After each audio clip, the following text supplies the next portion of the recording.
اچھا بچوں، آج کیا بات ہے؟ کہانی ہے؟ کوئی لطیفہ ہے؟ کیا چیز؟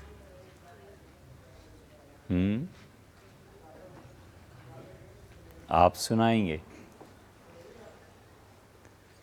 ہم سنائیں؟ ہم نے تو ایک سوال پوچھنا ہے آج، تو اگر آپ اس ذمہ داری کا احساس کریں کہ سوال کا جواب ہمیشہ اس کو سامنے رکھ کے دیا جاتا ہے کہ سوال میں پوچھا کیا گیا ہے، تو پھر تو ممکن ہے اس کا جواب مل جائے۔ اور اگر آپ ادھر ادھر کی کہانیاں سنائیں اور اصل جو بات پوچھی گئی ہے آپ اس کے متعلق کچھ نہ کہیں، تو سننے اور پڑھنے والا فوراً بھانپ جائے گا۔ بھانپنا کیا ہوتا ہے؟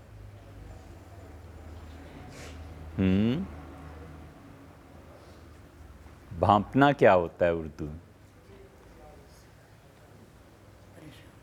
پریشان نہ ہیں؟ کیا؟ سمجھنا کسی حد تک، کسی حد تک۔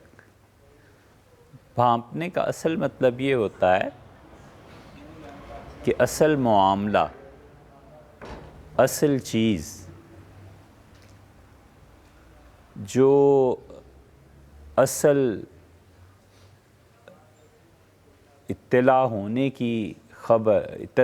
کی جو بات ہے وہ چھپی رہے اور اس کے آثار اور قرائن سے کوئی اندازہ لگا لے، سمجھ جائے کہ یہ ہونے والا ہے۔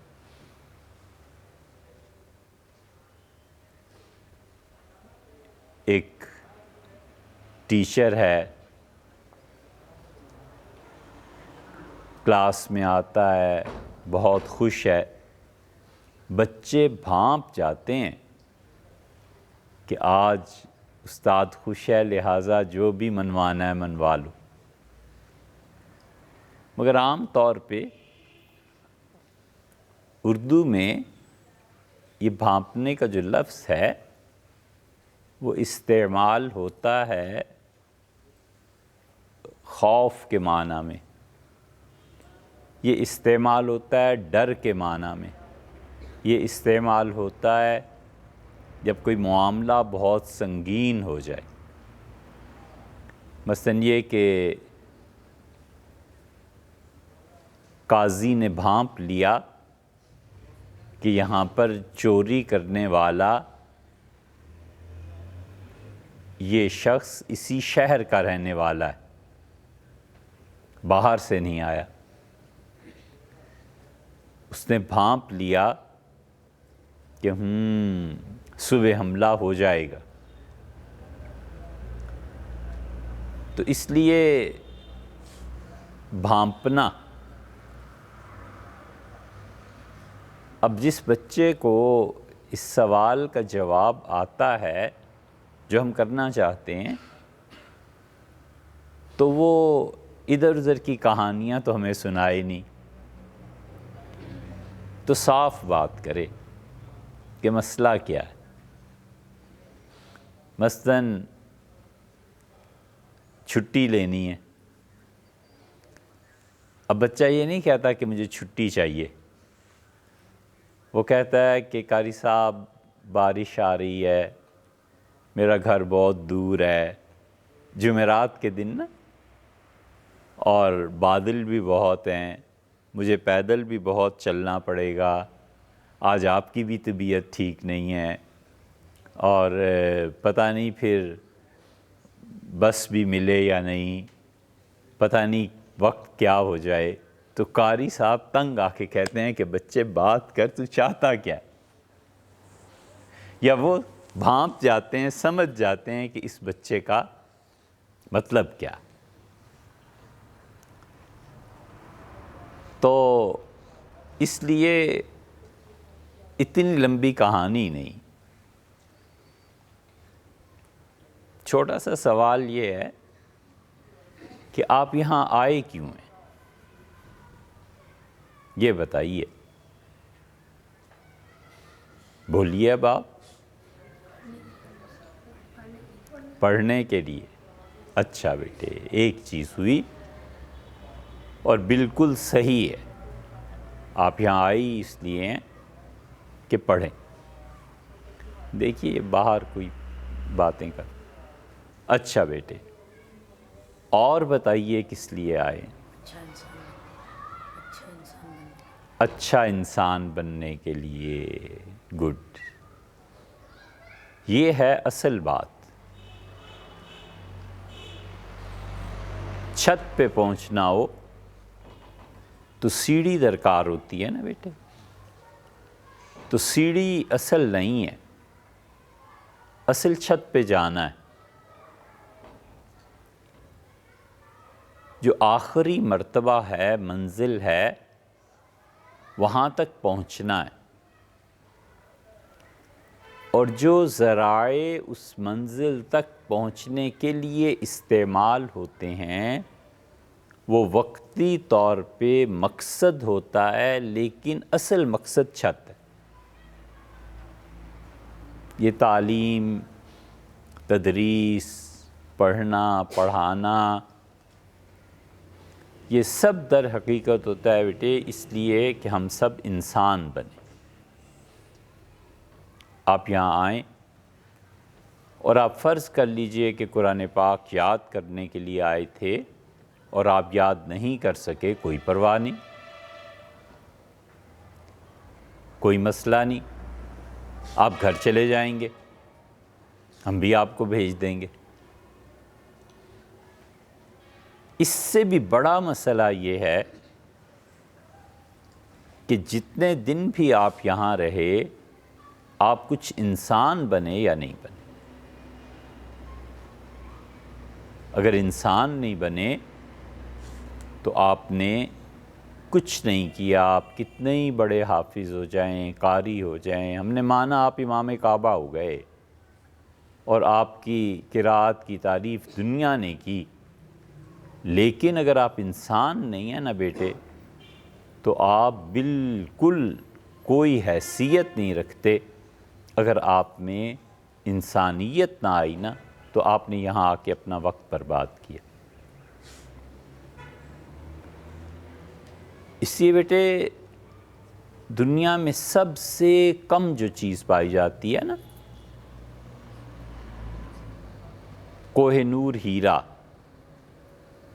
یہ ہم نے دیکھا ہے لندن میں، انگلینڈ میں۔ اس ہیرے سے بھی کم جو چیز دنیا میں پائی جاتی ہے، کہتے ہیں وہ ایک ہی ہیرا ہے، اس سے ایسا ہیرا اگرچہ اب آ گیا ہے لیکن پہلے زمانے میں یہی تھا کہ اس سے بڑا ہیرا نہیں ہے۔ اس سے بھی کم جو چیز دنیا میں پائی جاتی ہے بیٹے وہ انسان ہے، اور انسان اپنے کمال کو پہنچتا ہے، انسان اس وقت بنتا ہے جب وہ اپنے معاشرے کی اور اپنے مذہب کی اور اپنے دین کی اور اپنی قوم کی اچھی صفات کو اپنے اندر جمع کر لیتا ہے۔ یہ جتنے بھی دنیا کے مذاہب ہیں، ہندو ہیں، سکھ ہیں، کوئی بھی مذہب ہے، وہ آپ کو انسانیت ہی کی تعلیم دیتا ہے اور بتاتا ہے کہ اچھے انسان کیسے بنتے ہیں۔ انسانوں کی کئی قسمیں، انسانوں کی ایک قسم یہ بھی ہے جو اپنے ہی جیسے بھائیوں کو ذبح کر دیتے ہیں۔ انسانوں کی ایک قسم یہ بھی ہے کہ وہ ہزاروں اور لاکھوں آدمیوں کو کھانا کھلاتے ہیں۔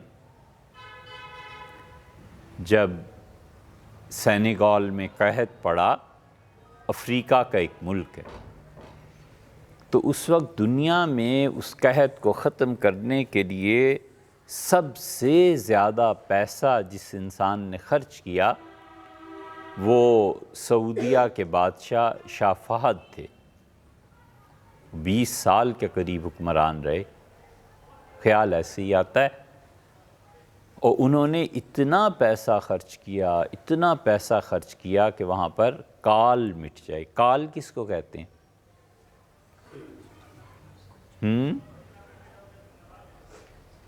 کال کس کو کہتے ہیں؟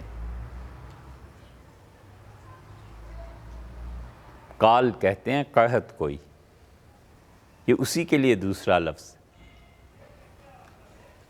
کہ انسانوں کا کال پڑ گیا، یعنی انسانوں کا قحط پڑ گیا۔ جب بیٹے موت عام ہوتی ہے نا تو زندگی کا کال پڑ جاتا ہے، اور جب زندگی عام ہوتی ہے تو انسانیت کا کال پڑ جاتا ہے۔ یہ فکرہ مشکل ہے، کبھی سنو گے تو تمہیں یاد آئے گا۔ جب موت عام ہو جائے نا تو زندگی کا کال پڑ جاتا ہے، اور جب زندگی عام ہو جائے تو انسانیت کا کال پڑ جاتا ہے۔ اسی طرح ایسے انسان بھی ہوتے ہیں جن کا رویہ خوشی اور غم میں ایک جیسا ہوتا ہے، ایسے بھی ہوتے ہیں جو غصے میں اور خوشی میں ہمیشہ سچی بات کرتے ہیں۔ یہ بہت اچھے آدمی ہوتے ہیں، بہت اچھے، نہ غصے میں اپنے آپ سے باہر نکل جاتے ہیں اور نہ ہی خوشی میں وہ ایک دوسرا اینڈ ہے اس تک پہنچ جاتے ہیں، ہمیشہ صاف سچی ستھری بات ادب کے ساتھ۔ اور ایک انسانوں کی بڑی خراب قسم بھی ہوتی ہے۔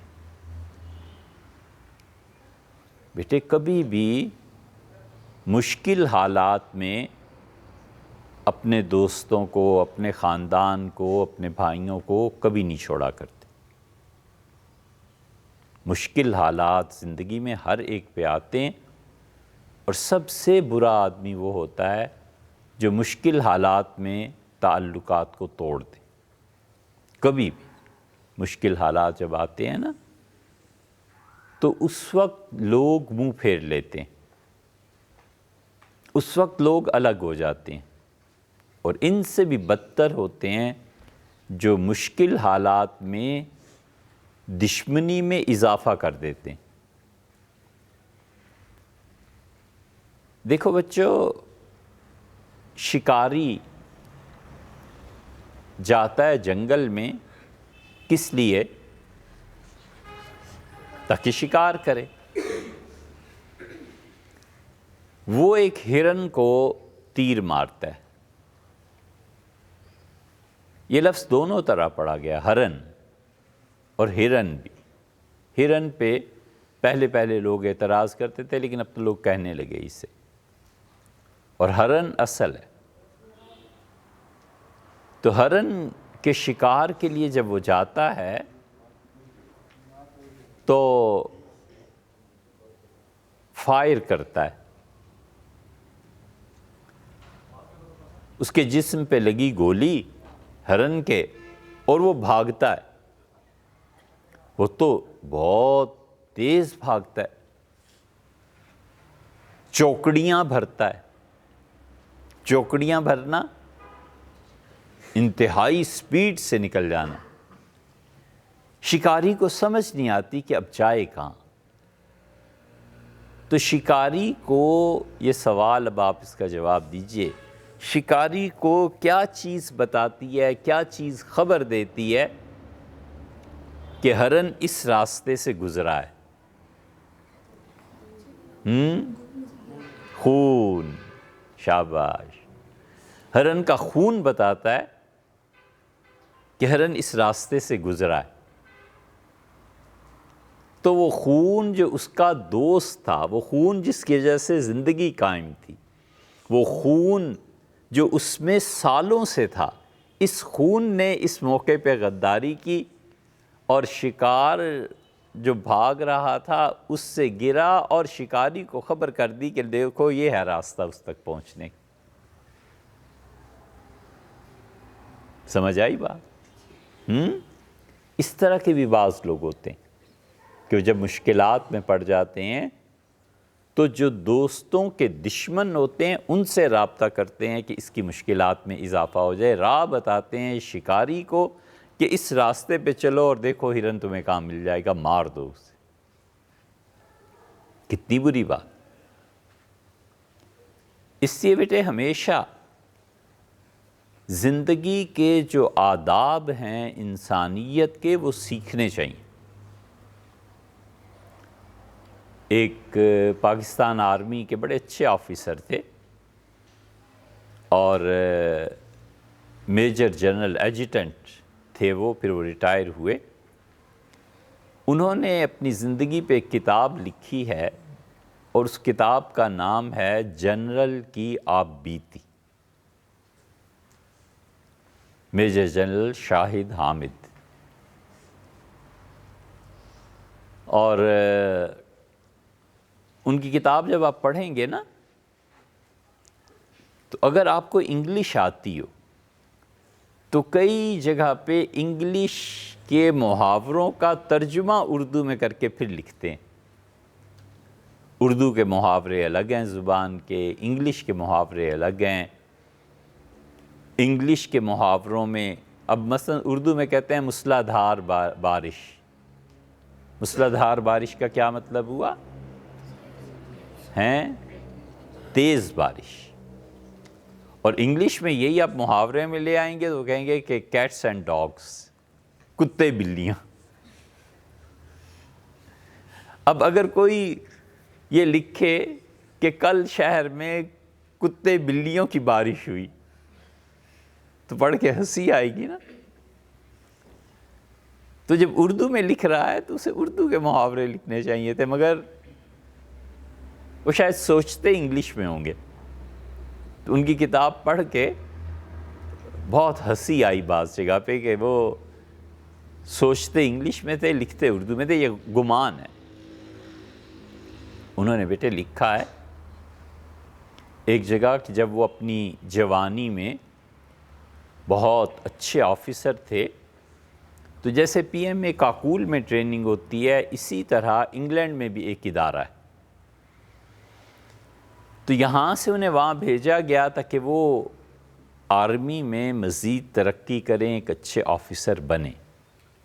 بڑا کام کیا بھئی، انہوں نے بڑے اچھے نمبر لیے، بہت محنتی تھے۔ تو اس ادارے میں جو سربراہ تھے، بڑے لوگ تھے، ان میں سے ایک انگریز گورے افسر نے کہا کہ آج بیٹے رات کا کھانا آپ ہمارے ساتھ کھائیے۔ تو میجر جنرل نے لکھا ہے کہ ان کے بیٹے ہمارے دوست تھے، وہ 3-4 بھائی تھے، ہم چلے گئے کھانا کھانے۔ تو وہ چونکہ بہت ہی اوپر کے درجے سے تعلق رکھتے تھے آرمی میں، تو وہ گورے جو تھے کھانا کھلانے کے بعد وہ دوسرے کمرے میں لے گئے تاکہ ہم بچے سارے بیٹھیں اور ان کے پیرنٹس بھی بیٹھیں اور گپ شپ۔ تو ہر ایک صوفے کے سامنے انہوں نے لا کر ایک چھوٹا سا ٹیبل رکھ دیا، چھوٹا سا میز رکھ دیا۔ تو ان کے 3 بیٹے یا جتنے بھی لکھا ہے آئے اور انہوں نے ہر ایک کے سامنے اب ٹیبل پڑا ہوا تھا تو انہوں نے اپنے دونوں پاؤں اٹھائے اور اس ٹیبل پہ رکھ دی۔ ادھر بیٹھے ہوئے ہیں صوفے پہ، سامنے ٹیبل پہ پاؤں ہیں، اور اب قہوہ یا چائے یا جو چیز بھی سرو ہونے لگی۔ تو میرے سامنے جو ٹیبل رکھا ہوا تھا میں نے پاؤں نہیں رکھے، تو ان کی والدہ آئیں اور دیکھ کے حیران ہوئی اور مجھ سے کہا کہ بھئی آپ بھی پاؤں رکھ لیجئے۔ تو میں نے کہا نہیں، ہمارے معاشرے میں بڑوں کے سامنے پاؤں پھیلا کے بیٹھنا یہ بہت بے ادبی ہے۔ تو جب میں نے انہیں کہا تو مڑی اپنے بیٹوں کی طرف اور انہوں نے کہا بچوں جب تم چھوٹے تھے نا تو برطانیہ میں بھی یہ مینرز، ایٹیکیٹس، یہ طریقے قائم تھے، یہ اب ہماری قوم بگڑی ہے اور اس کا نمونہ یہ ہے۔ امریکہ ٹیکسس یونیورسٹی، ہم وہاں چند دن گئے تو وہاں کلاس روم میں ہم دیکھتے تھے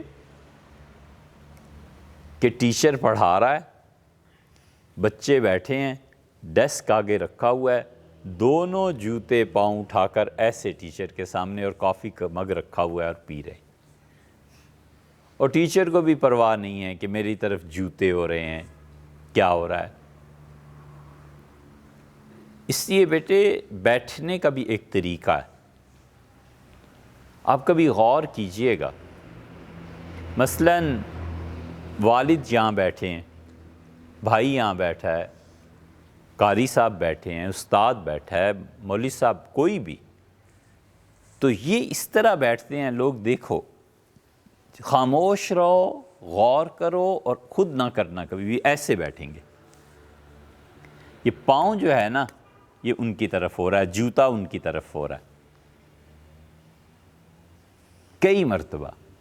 کوئی ادھر بیٹھا ہوا ہے تو ایسے بیٹھیں گے، ایسے پاؤں رکھیں گے، جوتا اور پاؤں ادھر ہو رہا ہے ان کے چہرے کی طرف، کبھی ایسے نہیں کرتے، کبھی ایسے نہیں کرتے۔ اس لیے یہ جو بھیڑ ان پڑھ لوگوں کی اس پاکستان میں جمع ہے نا، انہیں بیٹے بیٹھنے تک کا طریقہ نہیں آتا، تمیز ہی نہیں، انہیں پتہ ہی نہیں کہ زندگی کیسے گزارتے ہیں۔ آپ یہ سیکھ کے جائیے کہ جب بڑے لوگ کہیں بیٹھے ہوتے ہیں، مرتبے میں، رتبے میں، عزت میں، رشتے میں، یہ پاؤں پہ پاؤں چڑھانا، یہ پاؤں کو دوسرے گھٹنے پہ ٹیکنا، سوچ سمجھ کے بیٹھتے ہیں، ایسے تھوڑا ہی ہے کہ زندگی ایسے جانوروں کی طرح گزارے۔ اس لیے جن بچوں کی تربیت نہیں ہوتی نا بیٹے، بنیادی طور پہ، آپ یہ دیکھیں گے کئی مرتبہ معاشرے میں بیٹھے ہوئے ہیں، کئی مرتبہ، مگر چپ رہو اور یہ جانو کہ اس کی کسی نے تربیت نہیں کی، اس کو کسی نے انسان نہیں بنایا، یہ اب تک گدھے کا گدھا ہی ہے۔ خر عیسیٰ 100 بار مکہ رود، سیدنا عیسیٰ علیہ السلام کا گدھا 100 بار مکہ گیا، چوں باز آئے، اور جب واپس آیا ہنوز خر باشد، اب بھی گدھے کا گدھا ہی تھا۔ یہ فارسی کا محاورہ ہے جو استعمال ہوتا ہے۔ تو اس لیے آپ جو یہاں آئے ہیں نا، اس بچے نے بہت اچھی بات کی کہ انسانیت، تو انسانیت تو بیٹے ہم میں بھی پوری نہیں آئی، لیکن جتنی بھی ہے وہ چیزیں ہیں جو ہم آپ کو ہمیشہ بتاتے ہیں کہ انسان بننا، ٹریننگ کا ہونا، یہ بیٹھنے کا طریقہ ہے، یہ آتا ہے انسان کو بہت دیر سے۔ ہم ایک مرتبہ اچھا نہیں ہے، اپنی مثالیں دینا بیٹے اچھا نہیں، لیکن چلو آئندہ کوشش کریں گے نہ دیں۔ ایک مرتبہ ہم کسی ملک، کئی ممالک کے سفر سے واپس آ رہے تھے، تو جدہ اترے، اور معلوم نہیں کیا ایسی چیز پیش آ گئی تھی کہ سفر کرتے کرتے غالباً گاڑی خراب ہو گئی، تو اس نے سارے مسافروں کو اتار دیا۔ تو اب سب مسافر جو بھی گاڑیاں جا رہی تھیں اشارہ کر رہے تھے بٹھا دیں، ہم نے بھی اشارہ کیا، تو ایک جیپ والے نے روک لیا، ہم اس کے ساتھ بیٹھ کے،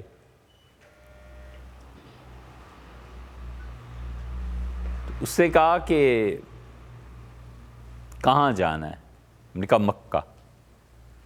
تو مکہ مکرمہ پہنچانے کی بجائے وہ کسی اور طرف کو چل پڑا۔ تو مکہ مکرمہ کے جو بورڈز لگے ہوئے تھے نا، اس سے اندازہ ہو گیا کہ غلط جا رہا ہے، تو ہم نے ان سے کہا کہ آپ کیا صحیح سمت میں جا رہے ہیں؟ تو اس سے کہا یہ میری مرضی۔ ہم نے کہا کہ آپ کہاں لے جانا چاہتے ہیں؟ اس کا جہاں میں چاہوں۔ بالکل بدو تھا، عقل کھرا یا وہابی، یہ ساری ایک ہی کیٹیگری ہے بیٹے، ان کو بالکل عقل نہیں ہوتی، صرف جذبات، صرف لڑائی، بغاوت۔ اور جتنے بھی اس ذہن کے بچے ہوتے ہیں نا کہ لڑو مرو مارو، یہ بیٹے زندگی میں کبھی بھی منزل تک نہیں پہنچتے۔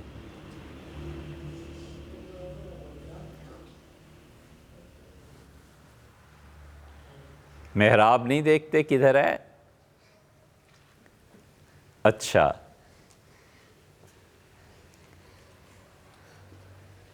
تو یہ عقل کھرے ایسے ہی ہوتے ہیں، ان کو صرف جذبات غلبہ۔ سیدنا علی رضی اللہ عنہ کو بڑا واسطہ پڑا تھا ان سے۔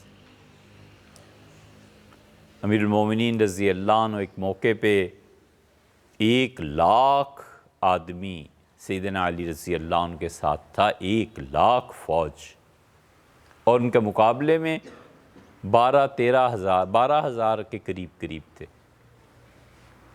سیدنا علی رضی اللہ عنہ اس طاقت اور غلبے کے باوجود نہیں لڑے، ان کے قریب گئے تو جو ان کا سردار تھا اس نے کہا کہ آپ علی ہیں؟ تو آپ نے فرمایا میں علی ہوں۔ اس کہا میرے ساتھ بات کرو۔ سیدنا علی رضی اللہ عنہ نے بات چیت شروع کی، بہت طویل گفتگو، بہت طویل۔ ہم نے وہ بیان کیے اپنے عقیدے کے لیکچرز میں۔ تو آخر پہ جب وہ لاجواب ہو گیا، سیدنا علی رضی اللہ عنہ نے کہا کہ لڑکوں میں تمہیں کہتا ہوں کہ جو ہمارے اس جھنڈے کے نیچے آ جائے فہو آمن، ہم اسے کچھ نہیں کہیں گے۔ اور آپ نے ابو موسیٰ اشعری رضی اللہ عنہ کہا کہ جھنڈا لہراؤ۔ پھر آپ نے کہا جو کوفہ میں چلا جائے ہم کچھ نہیں کہیں گے۔ پھر فرمایا یہ خلافت ہے اور تم خلافت کو نقصان پہنچانا چاہو گے تو میں لڑوں گا، میں خلافت کو ختم نہیں ہونے دوں گا، لیکن تم میں سے جو ہمارے لشکر میں آ جائے ہم اسے کچھ نہیں کہیں گے۔ اب بندے ان کے ٹوٹنا شروع ہوئے۔ تو اس نے کہا علی یا تو آج جنت ہے یا تمہارا قتل ہے۔ سیدنا علی رضی اللہ عنہ نے کہا کہ میرے 10 آدمی 10 فوجی نہیں مریں گے اور تمہارے 10 آدمی بھی باقی نہیں رہنے کے۔ انہوں نے کہا 10 آدمی تم میں باقی نہیں رہیں گے اگر مجھ سے لڑو گے، اور یاد رکھو میرے 10 فوجی بھی نہیں شہید ہوں گے۔ اب ہوا کیا؟ ہزاروں افراد ٹوٹ کے ادھر آ گئے۔ جب وہ 3-4 ہزار رہ گئے تو سیدنا علی رضی اللہ عنہ نے فرمایا صرف اس کو مارنا ہے جو خلافت کو قائم نہیں ہونے دیتے، گورنمنٹ کو اسٹیبلش نہیں ہونے دیتے۔ لڑائی شروع ہوئی۔ جب ہار گئے، پٹ گئے وہ سارے، تو سیدنا علی رضی اللہ عنہ کہا کہ گنو کتنی لاشیں ہماری ہیں، تو گنا تو 9 آدمی امیر المومنین رضی اللہ عنہ کی فوج سے شہید ہوئے۔ وہ انہیں بھی گنو۔ انہیں جب گنا گیا تو ان کے 9 آدمی زندہ بچے، 2 یمن بھاگ گئے تھے، 2 بصرہ بھاگ گئے تھے، اسی طرح 1 آدمی لاپتہ ہو گیا تھا، 5، اور 4 جو باقی تھے یہ بھی 2 دوست مختلف شہروں میں چلے گئے۔ اس سے بہت شر پھیلا، عمان بھی آ گئے تھے غالباً۔ سیدنا علی رضی اللہ عنہ نے کہا میں نے تمہیں کہا تھا نا کہ میرے 10 بھی نہیں مریں گے، 9 نکلے۔ ان کے نام لکھے ہوئے ہیں تاریخ میں، اور فرمایا میں نے تمہیں کہا تھا نا کہ ان کے 10 بھی باقی نہیں رہیں گے، تو 9 باقی رہ گئے۔ کسی نے پوچھا کہ امیر المومنین آپ کو کیسے یقین تھا؟ 9 آخری حد ہے، اگلا 10واں ہوتا تو آپ کی بات غلط ہو جاتی۔ انہوں نے کہا رسول اللہ صلی اللہ علیہ وسلم نے مجھ سے کہا تھا کہ علی جس طرح میں کافروں سے لڑتا ہوں ایک دن تم پہ بھی ایسا آ جائے گا، اور یاد رکھنا اس دن تمہارے 9 فوجی کام آ جائیں گے اور ان کے 9 باقی رہ جائیں گے، بس وہ تمہارا کچھ نہیں بگاڑ سکے۔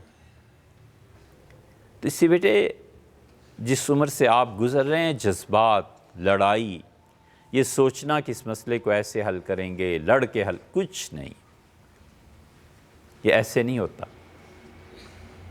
بڑے ٹھنڈے مزاج سے سوچتا ہے انسان۔ تو اس لیے اب ہمیں سمجھ آ گئی کہ یہ وہابی عقل کھرا، تو اس نے کہا تمہارے پاس کتنے پیسے ہیں؟ اللہ تعالیٰ کو بچانا مقصود تھا۔ ہم نے جو بھی ڈالرز چیزیں تھیں اس میں رکھی ہوئی تھیں، تو جیب میں ہاتھ ڈالا، سردی کا موسم، تو جو بھی تھے ہم نے کہا یہ ہیں، اس کا مجھے دو، دے دیے۔ ہمیں چند گھنٹے کے لیے مکہ مکرمہ اور چند گھنٹے کے لیے مدینہ منورہ حاضری دینی تھی، ہمیں اصل میں فکر پڑی ہوئی تھی کہ وقت باقی نہیں ہے، کریں کیا اس کا۔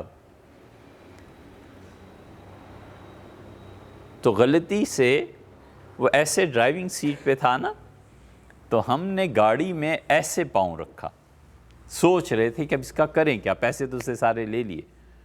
اس نے زور سے نا سٹک، چھڑی اس کے پاس تھی، ایسے ماری،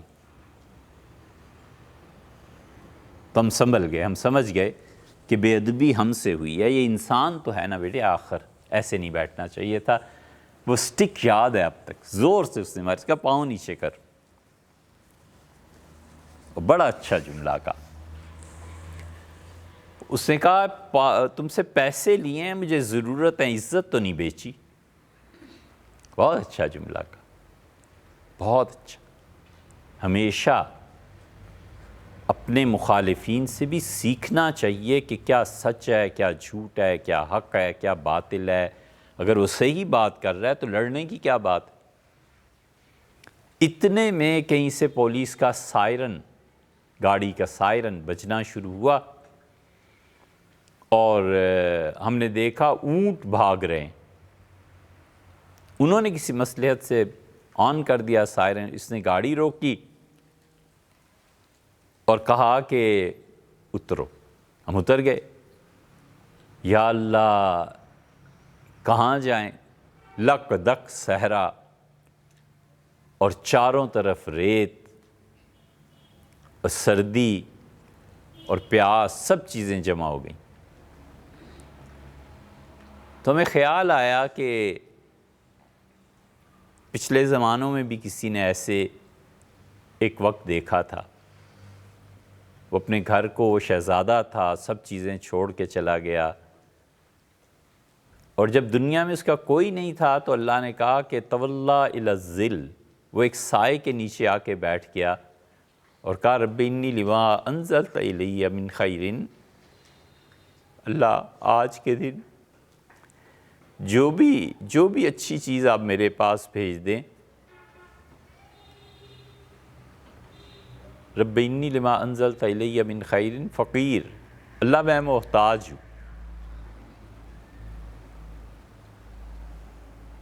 تو بہت سکون ہوا یہ دعا پڑھ کے، کئی مرتبہ ہم نے پڑھی۔ وہ سائرن والے آ گئے، اب وہ پوچھیں تم کون ہو، ہم نے پھر سارا قصہ بتایا، تو انہوں نے اتنی اچھی بات کی، ہمیں حرم شریف کے گیٹ پہ جا کے اتارا، ان کا لو یہ لو۔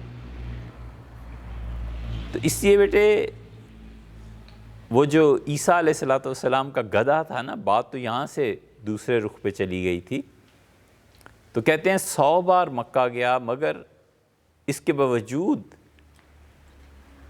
گدھا گدھا ہی رہا۔ گدھے کو کیا کہتے ہیں فارسی میں؟ خر۔ دیکھا، خر کیوں کہتے ہیں؟ خر اصل میں کہتے ہیں بیٹے بڑا، خر کہتے ہیں سورج کو بھی، کیونکہ سورج بڑا ہے، خورشید، اس کے لیے فارسی میں خر کا لفظ بھی استعمال ہوتا ہے۔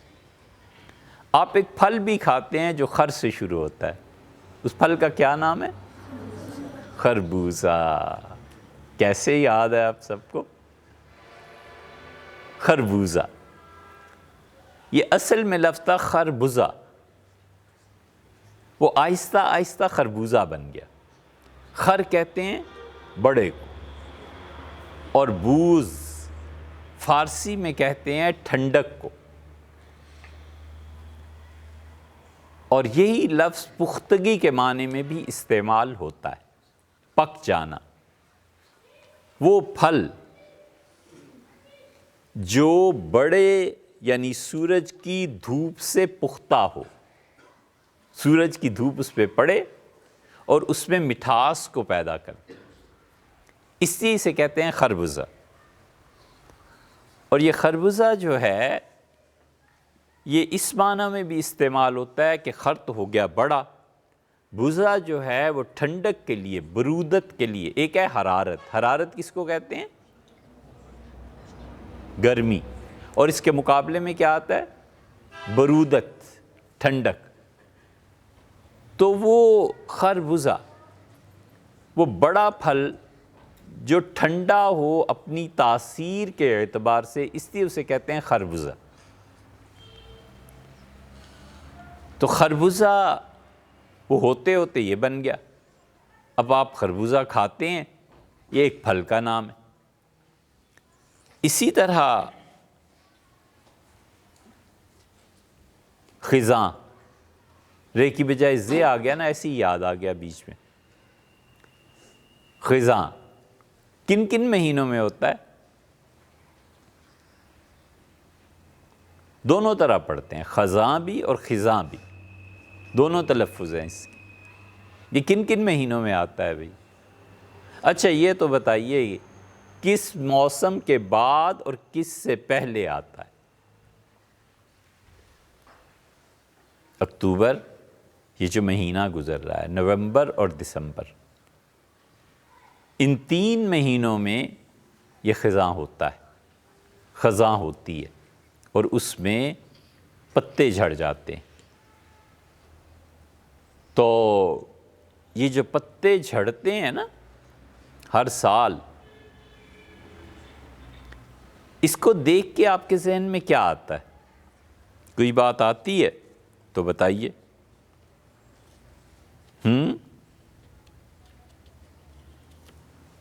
پتے جھڑتے دیکھا ہے؟ نہیں دیکھا؟ بالکل درخت جو ہوتا ہے وہ اس پہ کوئی پتا باقی نہیں رہتا، ہوتا ہے نا ایسے؟ زندگی میں بیٹے ہم سب کے ساتھ ایسے ہوتا ہے، جس طرح وہ درخت کھڑا ہوتا ہے نا بالکل تنہا، ایک عمر ہوتی ہے جس کی طرف آپ جا رہے ہیں، آہستہ آہستہ آپ سفر کر رہے ہیں۔ لوہے کی لاٹ دیکھیے؟ لاٹ نہیں دیکھی؟ لاٹ ہوتی ہے لوہے کا بڑا بھاری وزنی ایک سیدھا سادہ ٹکڑا جسے لٹکا دیتے ہیں۔ آپ نے یہاں جم میں دیکھا ہوگا، اس کمرے میں ایک بیگ ہے جس پہ پنچنگ ہوتی ہے، مکے مارتے ہیں، دیکھا ہے کسی نے؟ اچھا اس کا کیا رنگ ہے اگر دیکھا ہے تو؟ ریڈ تو نہیں، بلیک بھی نہیں، ایسے ہی دونوں کلر ہیں۔ وہ ریڈ نہیں ہے جسے آپ ریڈ کہہ رہے ہیں، وہ رنگ ہے جس کو قرآن نے ذکر کیا ہے۔ یہ جب لینے گئے تھے تو بہت سے کلرز تھے، پھر ہمیں خیال آیا کہ اللہ نے کتاب میں اس کا ذکر فرمایا، فاقع اللونھا۔ انہوں نے کہا کہ اللہ اس کا رنگ کیسا اگائے گا، تو اللہ تعالیٰ نے کیا فرمایا؟ صفرا، نہایت گہرا زرد، فاقع۔ یہ دیکھیے گا آپ ڈکشنری میں اس کا کیا بنتا ہے، بہت گہرا زرد ہے نا، یہ رنگ ہے، یہ سرخ تھوڑا ہی ہے، زرد رنگ، نہایت گہرا۔ یہ خدا کے ان رنگوں میں سے ہے جس کو بڑے اچھے لگتے ہیں، اسی لیے پہلے پارے میں یہ آیا ہے۔ آپ اس کو دیکھیں نا، جتنے چشتی سلسلے کے بزرگ ہیں نا، انہوں نے اس کو اختیار کیا، اور بدر میں فرشتے جب اترے تو ان کے سروں پہ سفید رنگ کے عمامے تھے، پگڑی تھی سفید رنگ کی۔ نقشبندیہ سلسلے کے ہمارے جتنے مشائخ ہیں انہوں نے وہاں سے وہ رنگ لیا۔ تو یہ رنگ ہمارے سلسلہ چشتیہ کا مزاج ہے، رنگ ہے، اس رنگ سے کیا ظاہر ہوتا ہے یہ ایک لمبی بات، لیکن وہ لاٹ جو لوہے کی ہوتی ہے، یہ جس طرح یہ بیگ ہے نا، یہ کئی جگہ پہ جنگی مقاصد کے لیے بھی استعمال ہوتا ہے۔ امریکہ میں ایک جگہ دیکھا، وہاں پہ کشش ثقل نہیں ہے، گریوٹی زمین کا کھینچنا یہ نہیں ہے، تو شاید وہ 10 ٹن کی لاٹ تھی، آپ ایک انگلی سے ایسے اسے لے جائیں۔ سین ہوزے کے قریب ایک جگہ ہے، بہت کئی مرتبہ دیکھنے گئے کہ اللہ کے نشانیوں میں سے ایک چیز وہ بھی ہے۔ اب مدینہ منورہ کے قریب بھی ایک جگہ ایسی دریافت ہوئی ہے، لیکن لوگ اسے اب وادی جن کہنے لگے ہیں۔ لوگوں کا خیال یہ ہے کہ جنات یہاں پہ ہیں، تو اس لیے گاڑی آرام سے گاڑی ایسے چلی جاتی ہے۔ جب سائنس میں ترقی ہوگی اور سائنٹسٹ وہاں پہنچیں گے تو بتائیں گے کہ کوئی جنوں کا یہاں نہیں ہے، یہ صرف گریوٹی کا سارا مسئلہ ہے۔ تو وہ جو لاٹ ہے لوہے کی، وہ بالکل سٹریٹ ایسی کھڑی رہتی ہے۔ جس عمر میں آپ جا رہے ہیں نا بیٹے، یہی عمر ہے۔ پھر وقت کے ساتھ ساتھ زندگی میں جو مشکلات پیش آتی ہیں، اس کے ساتھ جو تکالیف، مصائب جن سے گزرنا پڑتا ہے، پھر ان کے ساتھ آپ جھک جاتے ہیں۔ مسلسل مصائب کا مقابلہ، تکلیف لڑ کے آپ جھک جاتے ہیں۔ جب جھک جاتے ہیں تو آپ کی کمر کیا ہوتا ہے؟ زمین کی طرف مڑ جاتی ہے۔ اور یہ لوہا جو ہے نا جوانی کا، جب یہ خم کھاتا ہے، جب یہ مڑتا ہے، تو اس کا عروج کمال اس وقت پہنچتا ہے جب یہ گول دائرہ بن جاتا ہے، جب یہ گول حلقہ بن جاتا ہے۔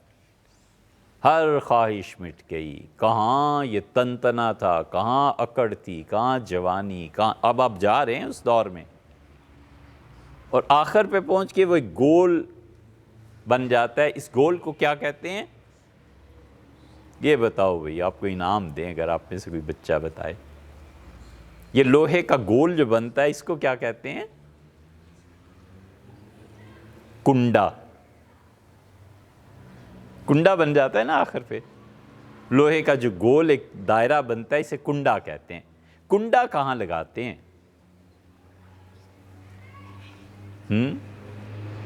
بتائیے، کنڈا کہاں لگاتے ہیں؟ کنڈا کس مقصد کے لیے ہوتا ہے؟ اونچا بولیے، کنڈا کس لیے ہوتا ہے بیٹے؟ بولو، نہیں اونچا بولیے، یا تو بولیے ہی نہیں، اگر بولنا ہے تو اونچا بولیے۔ جی بیٹے آپ بتائیے۔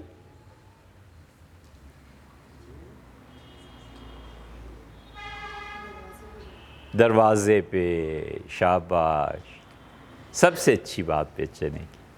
تو اونچا کیوں نہیں بولتے یار؟ جھجکتے کیوں؟ کنڈا دروازے پہ لگتا ہے، گول کنڈا ہو جاتا ہے نا، دروازے پہ لگتا ہے نا۔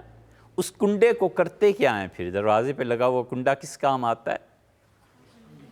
بجاتے ہیں، ٹک ٹک اس سے آواز آتی ہے نا، تاکہ گھر کے اندر جو ہے وہ سنے کہ میں باہر پہنچ گیا۔ ٹھیک ہے بیٹے، شیخ جو ہوتا ہے نا، وہ اس کنڈے کو ہی نصب کرتا ہے، بس اس کا اور کوئی کام نہیں۔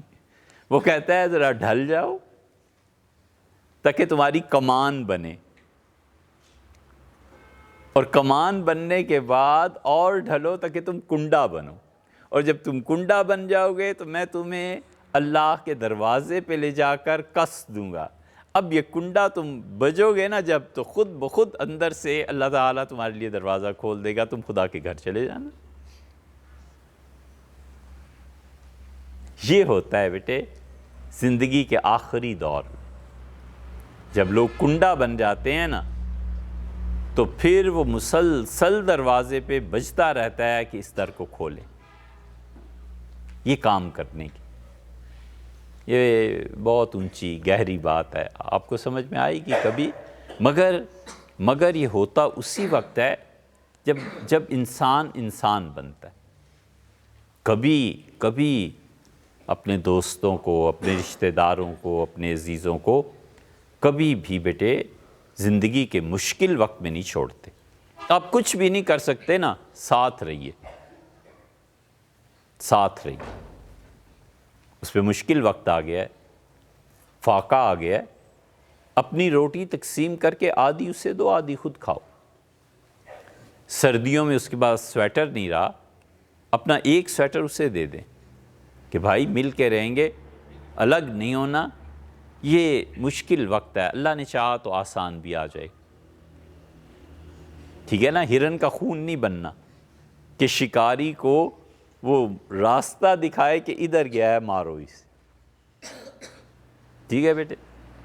کہاں سے چلے تھے، کہاں پہنچ گئے؟ اچھا یہ بتائیے کہ آئندہ کیا ہو؟